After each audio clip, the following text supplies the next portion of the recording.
Hey NAI football fans, Cory Thorpe here with another edition of the NAIF Ball Podcast, powered by AdCraft USA, your custom apparel, merch, and uniform experts. Our friends at AdCraft have been with us for many years now. They've run web stores for us multiple times. These guys are NAI fans and family who are experts in the apparel and merchandise world. AdCraft allows you to take the hassle out of ordering. Let their knowledgeable design and customer service staff handle everything from hosting the store online, shipping the product, and helping your customers so you can get back to the game. Find them online at adcraftusa.com. Welcome back to the final conference preview of the 2025 series here on the NAIF Ball Podcast. I am Cory Thorpe, and with me, as always, Matt Schwartzler. And Matt, we made it! We made it! We made it! We made it! Another preseason getting wrapped up here, man. And that means it's time for the real season to be here, which is the best part of the year. You dang So Skippy. And you know excited what? to talk about some Sun football, man. Oh, man, I was going to go Morningside Benedictine. You killed my segue. That's okay. We'll be out at Sorry. I'll be out at Morningside Benedictine. So all you Midwest fans, that's where I'm going to be. Especially after Cory offended all of you in our last episode. Oh, yeah. Oh, yeah, bud. Oh, yeah. Well, let's talk about the first team and the only non-Florida team in the Sun Conference. Thomas Nighthawks, new head coach, new offensive identity. Let me tell you, as a guy who went to a lot of Thomas home games, it was a difficult season. It was wasn't fun. Yeah, not a lot of fun times to be had there. You got to find ways to figure out how to fill 4 quarters of football on the broadcast there when you're getting trounced. But it Look, was a you're in the better Thomas year. shirt. You're saying it, not me. Right, So. right. I'm repping the Thomas gear. Even though last year was my last season calling football for them because I'm moving far away from them. It was a tough season. Down 15 spots on offense. They were up 8 spots on defense. Defense was really the bright spot. And really because of AJ Traylor. Guy was all over the field. Was one of the few bright spots on the team. And we weren't able to confirm a whole lot, Matt. And so I'm going to tell you that information is drastically not correct. And you're like, well, I mean, Cory, you put it together, and I will tell you, I know it's incorrect. I just don't know how it's incorrect because there were a ton of transfers out of this Thomas team. And it's really hard for there not to be when you name a head coach after spring football. Yeah, definitely not an ideal situation for your program to be in, just straight up, especially after, having to take your lumps the past couple of seasons and figure things out, and you're still figuring things out and kind of sorting through the mess of being in the Sun. And I will defend it. It is difficult to do this on the back of a military transition Yes, program. absolutely. What they are doing increases the difficulty level significantly. And what they are doing is an honorable thing.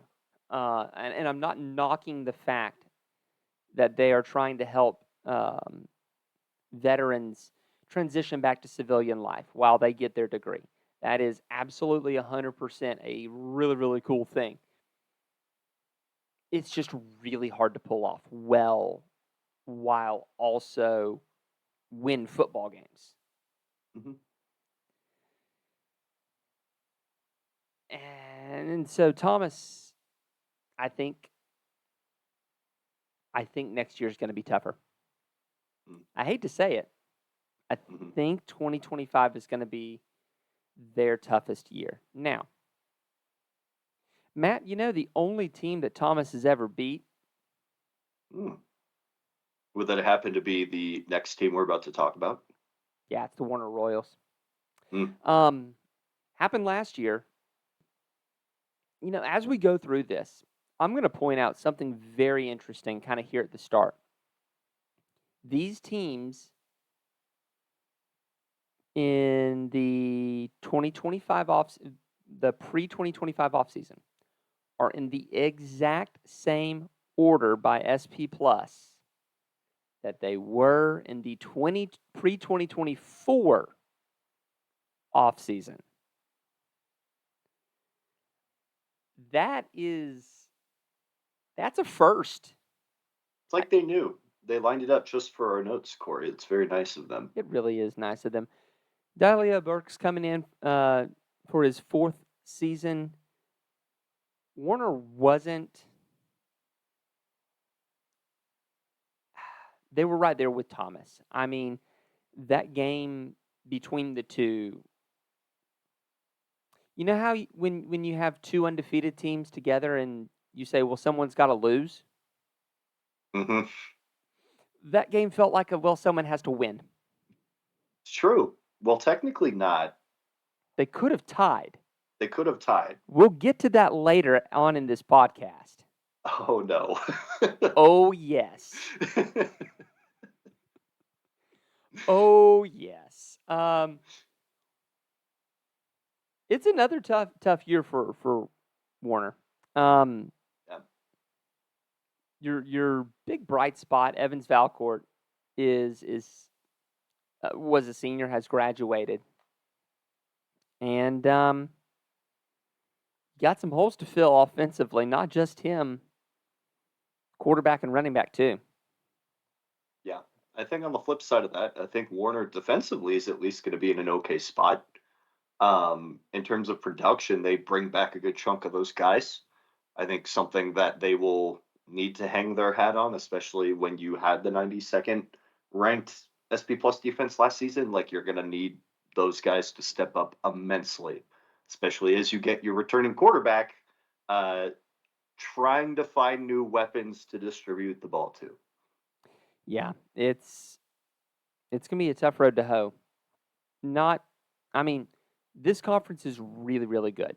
Um, Mhm. especially at the top, and there are two or three teams that can take advantage of almost everyone else in the conference. And so it's really hard being on the tail end of this one because there's a good chance you can get your butt whipped at a couple 2-3 weeks of the season. Um,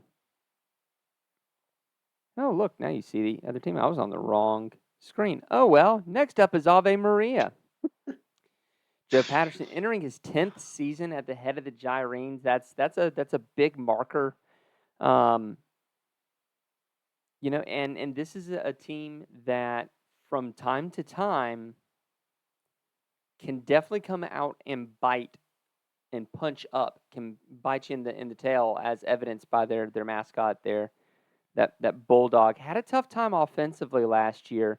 Improved on defense, did not do so on offense. There, Matt. Yeah, but I think too, Ave Maria has always been a team that, while they've been kind of on this side of the preseason preview, always been a program that I feel like is kind of nipping at the heels of kind of some of these middle upper tier teams, really in the middle of the pack. But it feels like with what they're bringing back going into the decade mark for Coach Patterson, across the board, it's looking really well or really good for you. Excuse me.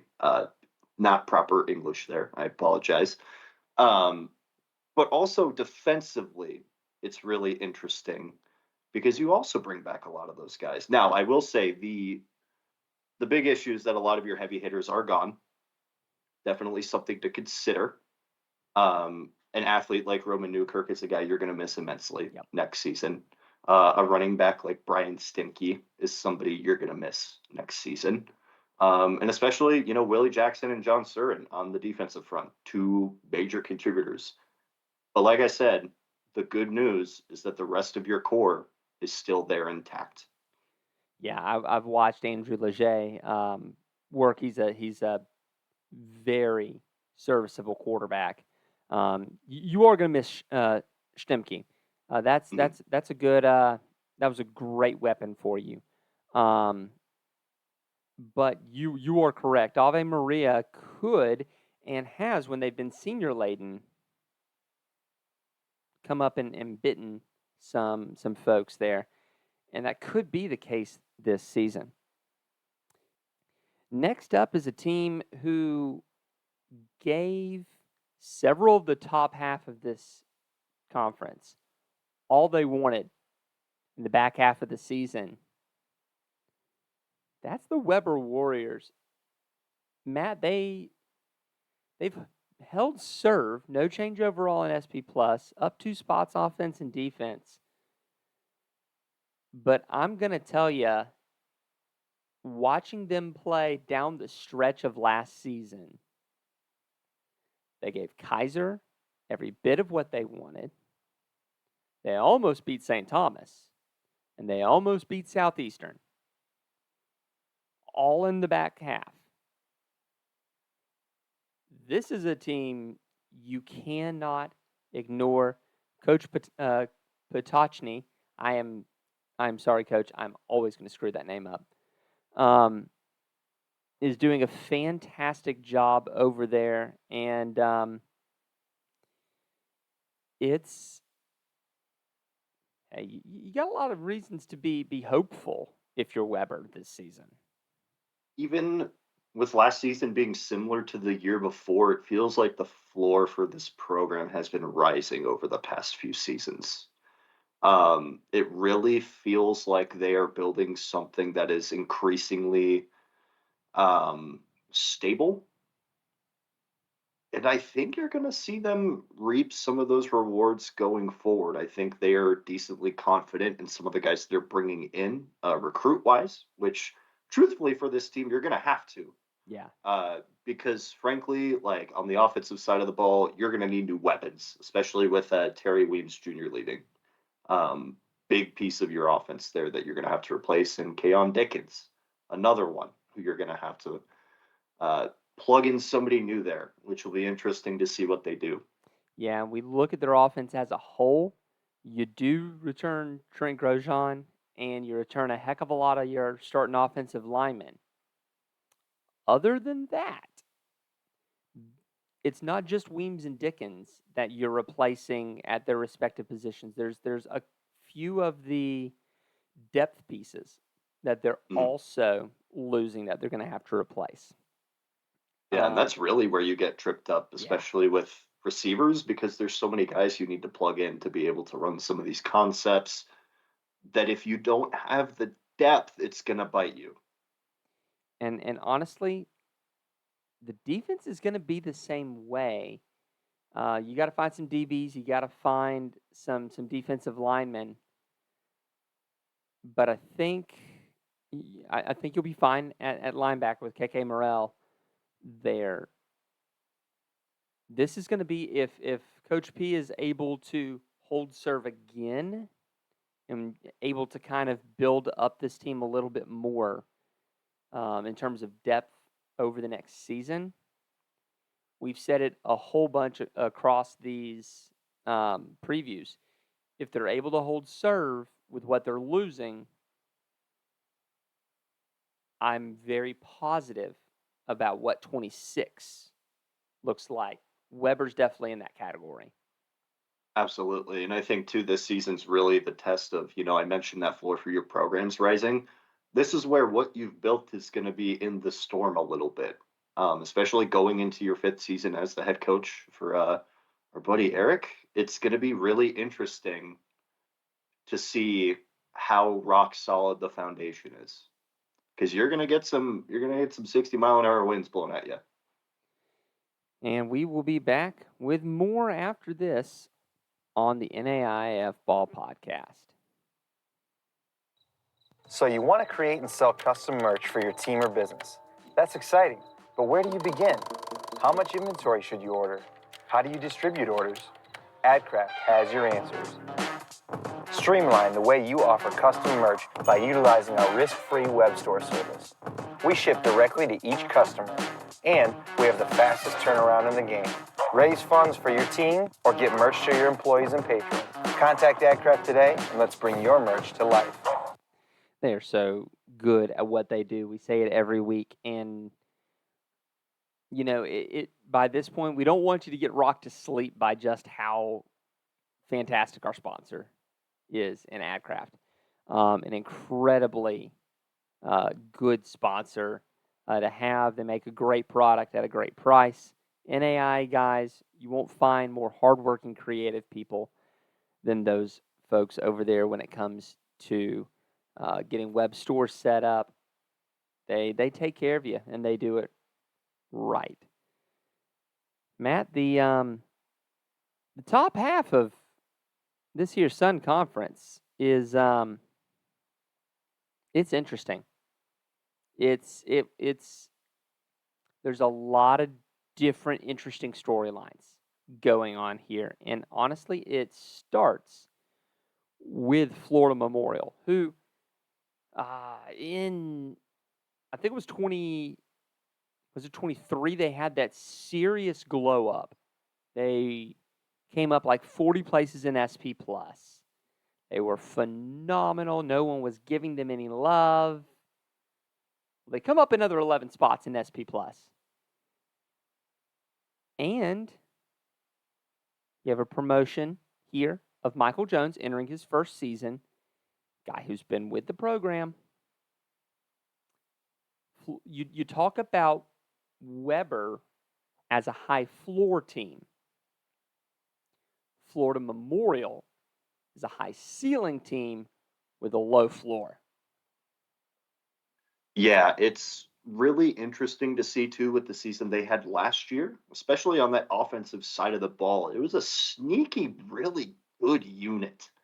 And I feel like, you mentioned people weren't really talking about this team. I feel like they're still not, which is kind of crazy to say because they had a really solid season last year. And not to mention, on the offensive side of the ball, you bring back a lot of those guys on that top 30 in the country offense. Now, I will point out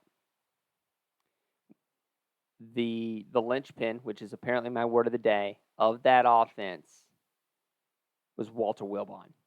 1,000 yards rushing, 216 yards receiving, good for 12 yards per catch as a running back. You're going to have to find someone to replace him. Honestly, you're going to have to find multiple people. You're Because not wrong. truthfully, and that's not to say that the guys aren't talented because they are talented. It's just, it's hard to find a dual weapon, multifaceted athlete like that. And to go back, as we teased earlier, this is where your tie comes in. 6-3-1. You get it all in the Sun Conference. When was the last time we saw a tie in one of these preseason episodes? I've never seen one. I don't think I've ever seen one. Ties since are. I've been on This here. is college football in the 2020s. We don't get ties. This is not the NFL. It's hilarious to me that there are still ties at this level, though. I do really enjoy that to some extent. I can't From time to explain time, it does happen. it. I mean, but you're also talking about a team that had a good defense, but you're losing some spots out of it, Yeah, and you're gonna have to figure out in the back half of your defense between your linebackers and your DBs. You're gonna have to plug some new guys in, and you're gonna have to hope that you've found enough South Florida speed over the last 2 or 3 years to plug in there and keep going. yeah. I think it could get a bit messy, especially as you're trying to figure out on the offensive side of the ball who's going to replace your, Walter Wilbon, whether that's one person or multiple. Because if you have to lean on that offense to figure it out right away, you could be in a vicious cycle there, especially with the fact that your defense was 51st in SP plus last season and you're losing a lot of those guys. Like that's going to just saying how it is, like that's going to be the weak point of your team. It's going to be an entire team effort to be on the same page, I think, because if you rely on one side or the other too much, it's going to spiral out of control because that won't be sustainable for them. Next up, we go to where both our backgrounds are.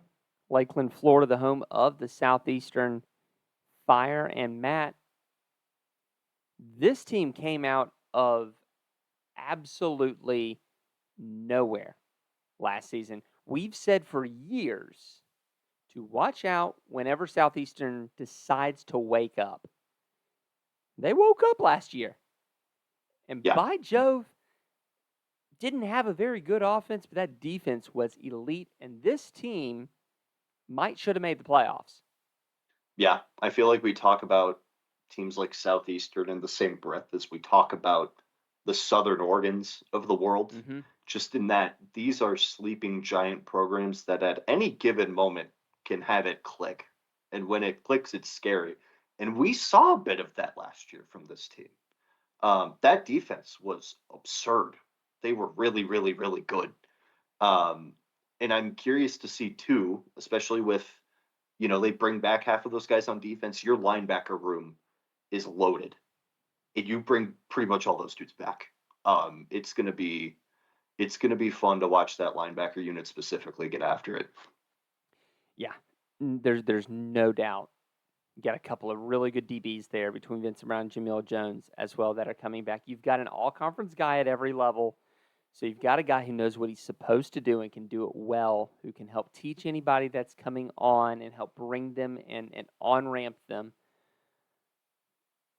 I will point out, though, for a team that really, really likes to run the football, you've lost 3 all-conference offensive linemen.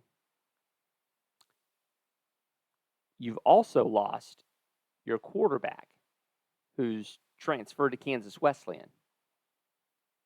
And that dude was kind of okay. He wasn't the only weapon you had, but the majority of your offense ran through him, whether it was throwing the football, him running the football, or he was faking running the football and giving it to someone else. Mm-hmm. The offense revolved around him. He was, shall we say, the linchpin of the offense. If I had a nickel for every time you'd said that, I'd have at least like 25 cents, which It's isn't not a a lot, lot, but but it's weird that it's happened 5 times. yeah, exactly. But yeah, I mean, you hit the nail on the head with this one. The offense just is going to have so many spots to fill. This is a team that's going to have to be carried by the defense. We talk about, previously with Florida Memorial that like that type of philosophy could, hurt them. But for Southeastern, it's going to be the only way you're really going to be able to win games unless your offense can click almost immediately. Yeah, and there's nothing saying that it can't happen. Yeah, very true. You're talking about a 4th season for Adam Waugh. He's got his guys in there. He's had a full recruiting cycle at this point. Hmm. Now, granted, not all of it was with the interim tag removed, but you've been there 4 years. You have gotten a chance to recruit your way. Hmm. We should start seeing some dividends out of Southeastern. And again, if Southeastern gets fully woken up, we're going to start to have this beautiful, at least 3-way battle for the Sun Conference Championship. And it's going to be fantastic, and it's going to give Matt a headache, and I love it.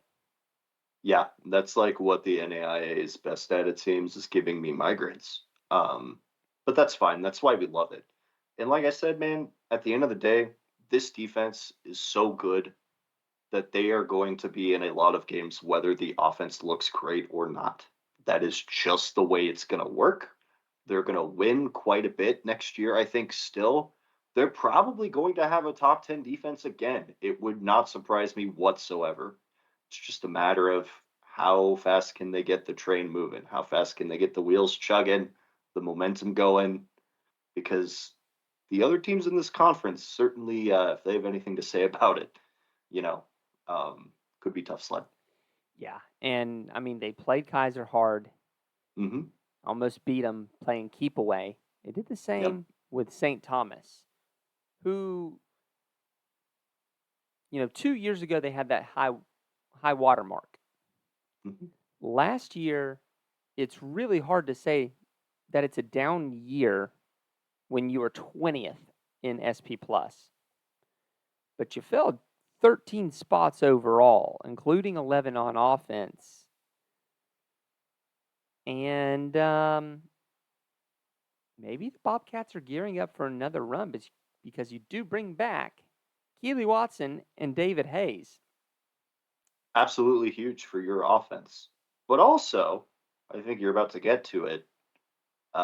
You have a humongous offensive weapon that you have to replace in Rontavious Farmer. And at this point, I don't think they know who their guy is that's going to replace Farmer. I think they believe a lot in their depth, and they might go through 4 or 5 guys trying to find the next Farmer. But that's a kid who was special.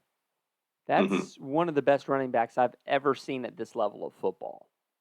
Yeah, 1,500 plus rushing yards not an easy feat in the NAIA, and 18 touchdowns, almost 6 yards a carry. I mean, just an absolute workhorse for you. Now, with him being gone, I think too, going back to Keely Watson, you have the experience and the other pieces in play to do supporting cast. And I think if you have to do running back by committee, if you have to plug a few guys in there, I don't think it's detrimental for what you're trying to do next year. It definitely takes away your knockout punch for sure, but the pieces are all still there. I mean, this is what we said last year when they lost Saquon Jean-Pierre. Mhm. I mean, we talked about them relying on Farmer, and they did. You've still got David Hayes.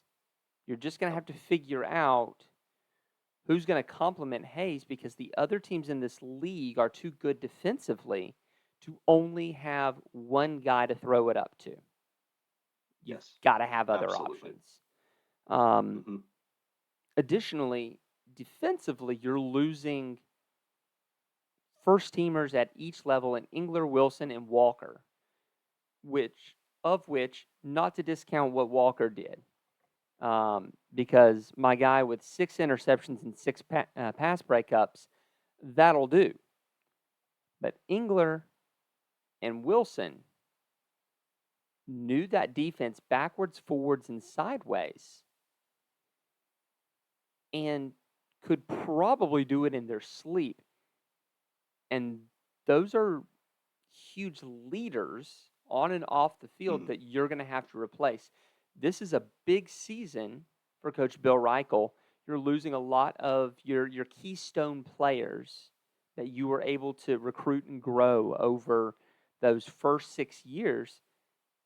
And so far, they've been able to prove that their recruiting since then has been able to take advantage of the talent that gets left behind by FBS, FCS Division II in South Florida. Because let's be honest, there's not a whole lot of Division II in South Florida.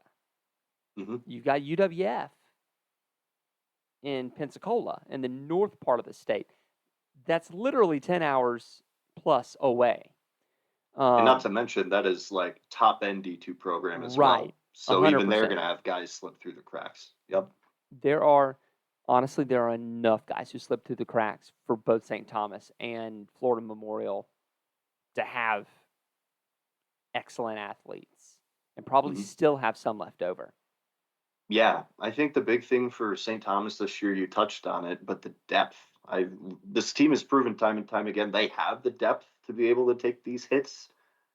I will continue to believe so until I'm proven otherwise with this team. I think they're ready for guys to step into these roles. I don't know who they are, but I still think St. Thomas is in for another good year, and I wouldn't be surprised if they take it outright, Yep, honestly. yep. And I will get to that later Yeah.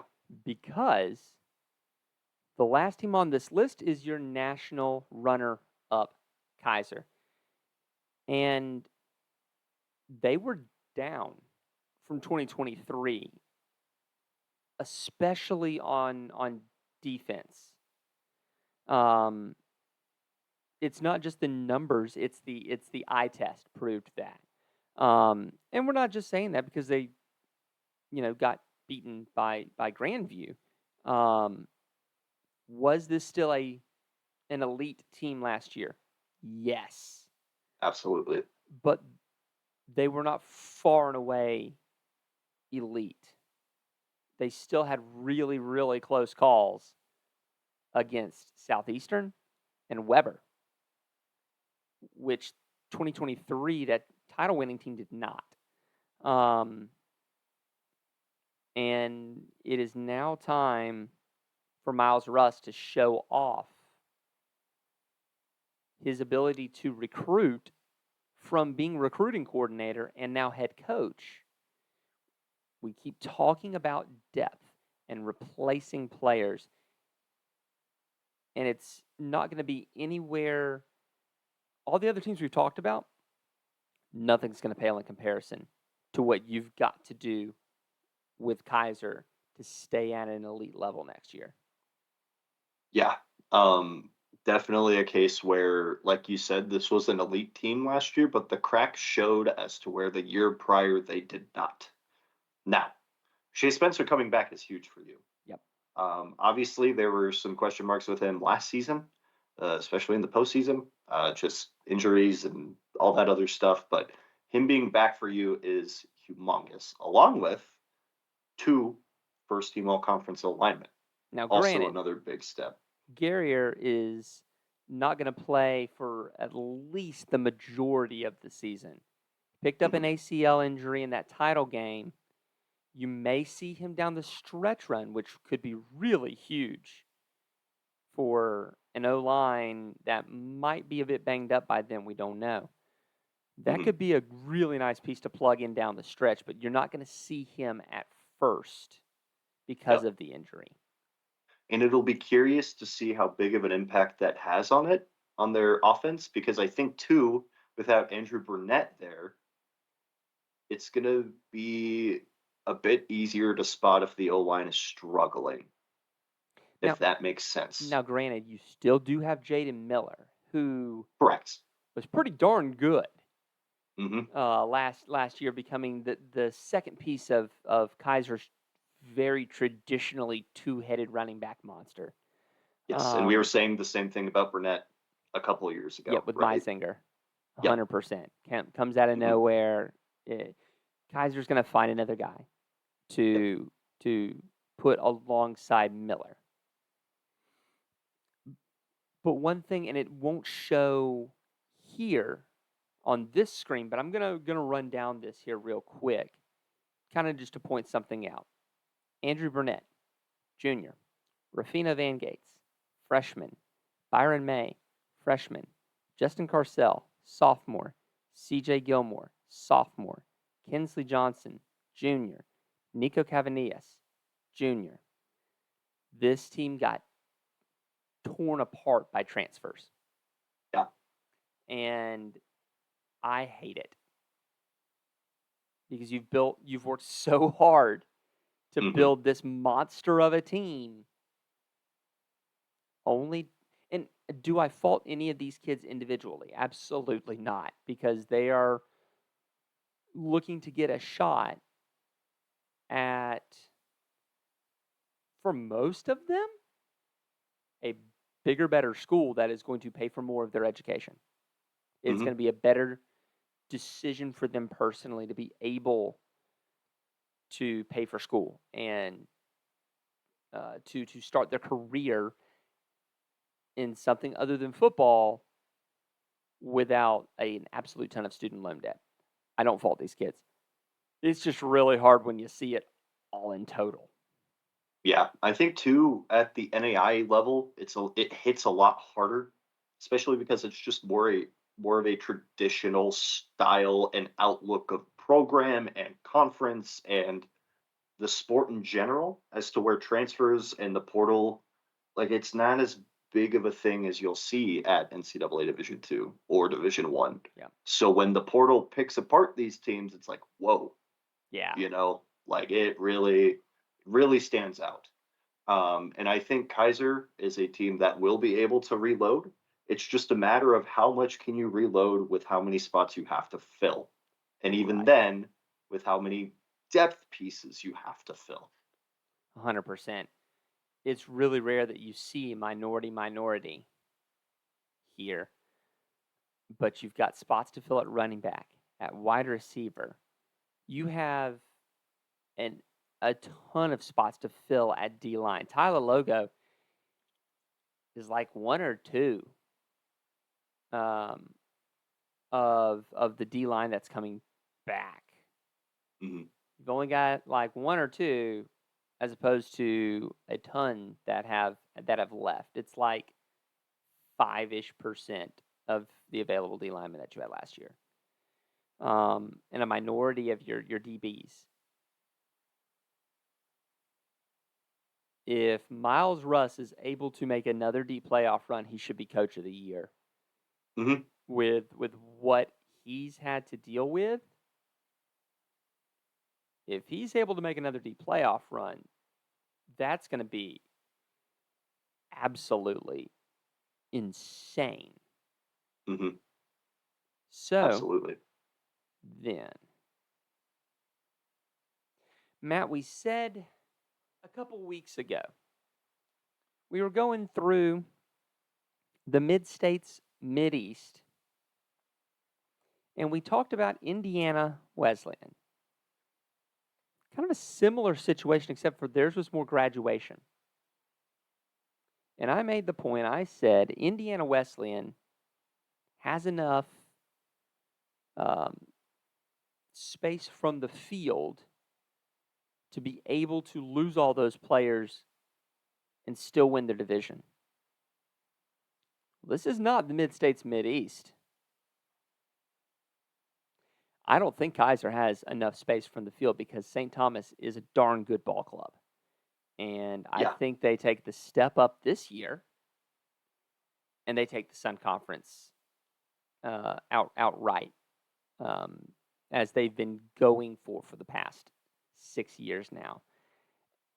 Matt, do you going to disagree with me? If you recall during that Mid States episode, the reason you talked about Indiana Wesleyan being able to have that gap, um, just how the conference shakes out. But if you do recall, I picked Taylor. So in this situation, I'm going to use the same logic and pick St. Thomas, especially because, like you mentioned, the talent gap is much slimmer than it is between Indiana Wesleyan and Taylor. And I think just the fact that you bring back fours at all of your positions is, on paper, that speaks volumes. And going into a season and for your roster outlook, that speaks volumes. And I don't want to sit here and give Kaiser bulletin board material and Oh, we say, will. well, which we already have, like Right. the mission's already been failed. But like Kaiser's still very good, Oh, and yeah. they could very much figure it out, and they will be, probably, if they don't win the conference, will be the number 2 team. I don't doubt that. Yeah, this is definitely a league where you will definitely be able to secure an at-large from it. Yeah. I look at what St. Thomas has, and I feel like this is the year for them that they can get over the Kaiser hump. I Truthfully. completely agree. Now, Mm. for my dark horse, I'm gonna go with the vibes. I'm gonna take the Matt Schwartzler registered trademark pick, and I say that Florida Memorial keeps on trucking. You picked the only team with a tie. That's the most Mac pick I could ever possibly fathom. Well done, Corey. Look, you've got a new head coach. Yes, but he's been there. He's been your offensive coordinator. He's going to be able to keep going on the same trajectory, put his own flair on it. You're not going to have missed out too much in recruiting. You're going to be able to replace some of these big guys that have been around and have been cornerstones of your program. Um, watch Florida Memorial. We've been talking about them for a couple years now. Um, that's a team. This could be a four-way slugfest for a Sun Conference if all four of Kaiser, St. Thomas, Florida Memorial, and Southeastern all decide to wake up and choose violence together. Mm. I'm also, in that breath, Corey, for my dark horse, going to choose violence because I'm not going to pick anybody you've talked about in this section, Of which course is not. Ave Maria. I am actually very bullish on the fact that they have a high floor with all the guys they bring back. I think my guy Joe Patterson going into the decade mark, I think that's something to be proud of as a coach and the program you're building. And I think too, just what they've established and with all the question marks on a lot of these Sun teams, this could be a year that Ave Maria takes advantage of that, knocks off a Florida Memorial, knocks off a Southeastern. Could really see it happen. I would not be surprised if they pull one of those off because they come close to doing that in years where they haven't been this good. Yep. So, All right, Matt. Well, it's time to finish making people mad about us trash talking their conferences. one final time, huh? One final time. It's been a fun ride because I'm not going to lie. Other than, well, nothing has been what I expected so Yeah, far. truthfully. Honestly, I had a lot of preconceived notions about how this conference strength of meter was going to end up, and it is not how it ended up. So let's put the Sun in here. Average SP plus, 7th, very respectable. Right in the middle. Still in the 40s, where you've got the majority of your teams or your conferences are in the 40s, somewhere right in the middle. It's pretty good. They usually are at the tail end, so not bad. Standard deviation, top half. Pretty good. All right, all right. Feel like I've disappointed Matt though with this one, with the GPAC being the second worst conference. Look, I hate to say that. yeah. I mean, it's not fun to hear as a GPAC guy, but also my narratives don't care about your feelings or your numbers. So that's what I have to say to that. But yeah, truthfully, looking at these conference strengths, I mean, it's really fun to see where we're at heading into the season. Yep. It really is. It feels like there's going to be a lot of good interconference football. I feel like the playoffs with all of the parity going on could also be very fun. Yeah, 100%. It's it's just going to be it's going to be chaos in like the best way possible. I And love it. that's like when football's at its best. Oh, So, 100%. Now, I will 100% guarantee this will change next year, mostly because I will be splitting up the frontier. ah, And one of the divisions of the frontier is very frontiery, and one of the divisions is very North Starry. hmm, Have a feeling once I do that, Frontier is going to reemerge really high up there. Do not fret, Frontier people. You will, your teams will avenge you. I promise. yep. Um, Do not lose to any of the North Star schools, whatever you do. oh, I'm gonna love that if that happens. Now, I will say one very interesting thing. While I was compiling all of these over the last several months, there are some conferences where I feel like some of the rating systems overbuy. Hmm.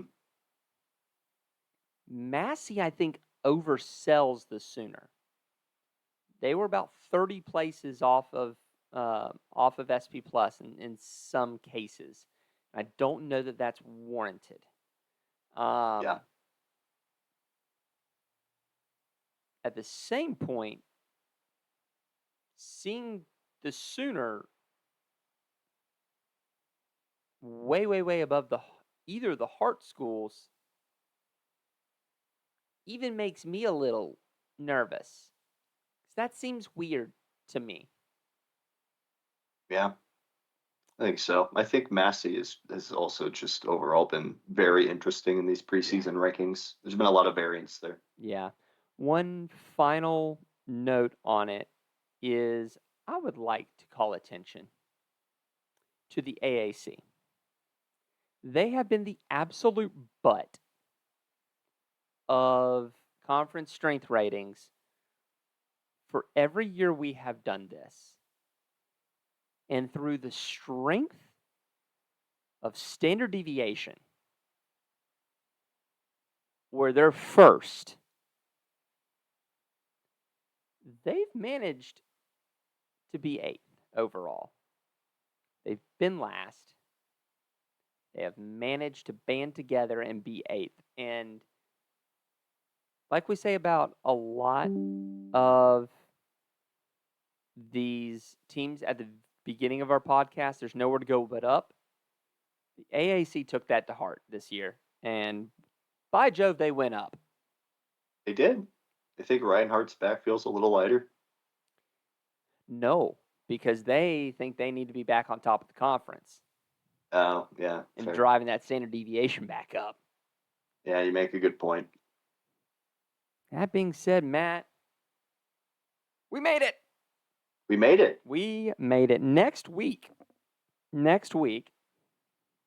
we have a chat with the NAIA and talking about some fun topics.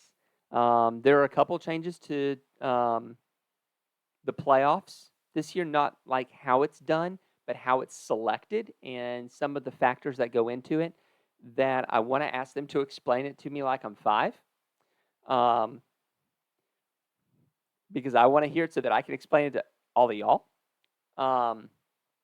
Talking about choosing Dallas, talking about flag because I love flag football, and flag becoming an invitational sport is fan freaking tastic.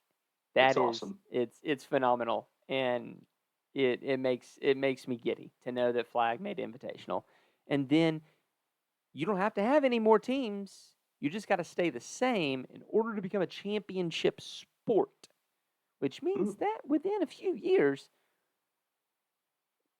the NAI will probably have the first actual flag football championship in collegiate athletics. That's fascinating, and we'll talk to the home office about that.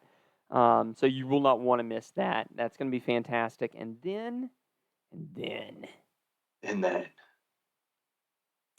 planning still to be live on location in Atchison, Kansas for Benedictine Morningside.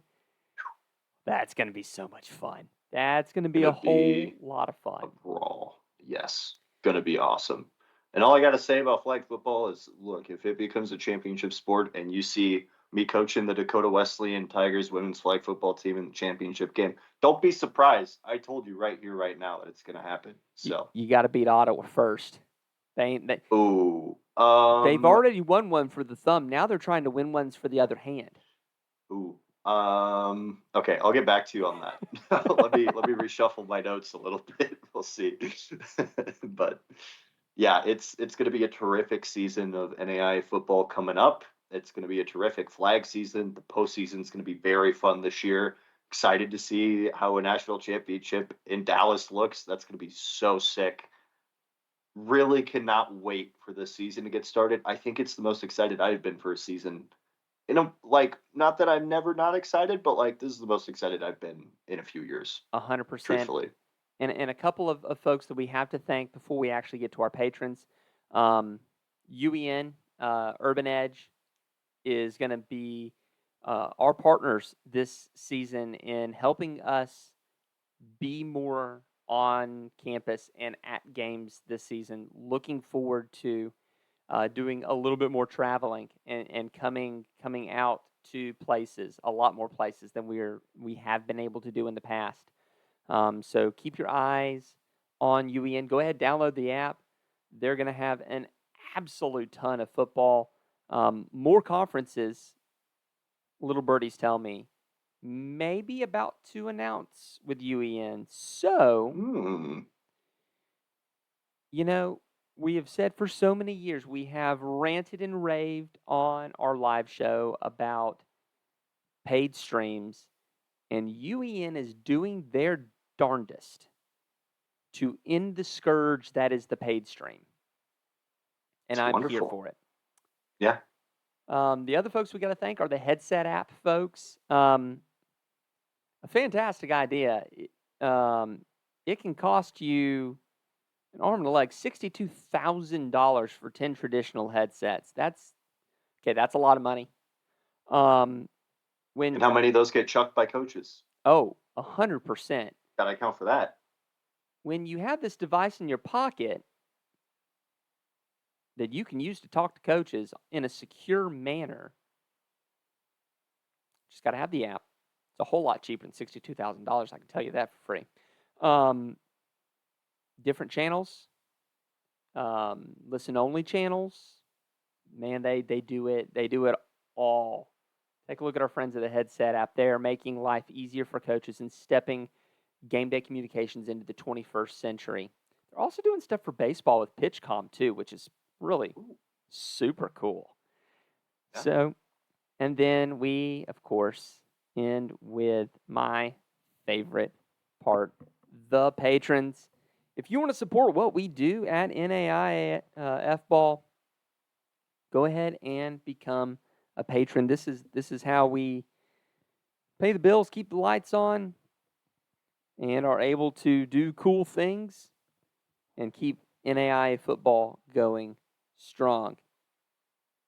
And our patrons are DSU Cone, Ryan, Bob Boone, Jason Crawford, Roger Meyer, Charles A. Flowers, Jeremy Vobble, Todd Nix, Fred Christensen, Sean Chamberlain, Ace Wellen, Zach Lance, Marty Siebel, Casey Willison, Nick Ryan, Carol C. Suggs, Kyle Gregory, Chris, Tyler Pierce, Derek Lowers, Justin Hoffman, Jason Garnon, Steve Speakman, USF Sucks, Brian Shake, Ian Brookshire, Julian Shager, Joey Breckel, Nate Sobier, Coca Nicholas, Stephen Cutler, Tim Burrow, Julie Lout, Midwest Sportsnet, and Nathan Moore. You went across the sheet that time. I did, and it was hard. That's impressive. My eyeballs weren't really following when you were saying those names. It's like, whoa, whoa, whoa. But yeah, man, love our patrons. They're the absolute best. Absolutely. So, join us next week for a chat with the home office, and then live shows, baby. It's time. It is time. So, until then, I am Cory Thorpe. He is Matt Schwartzler, and we will see y'all next week.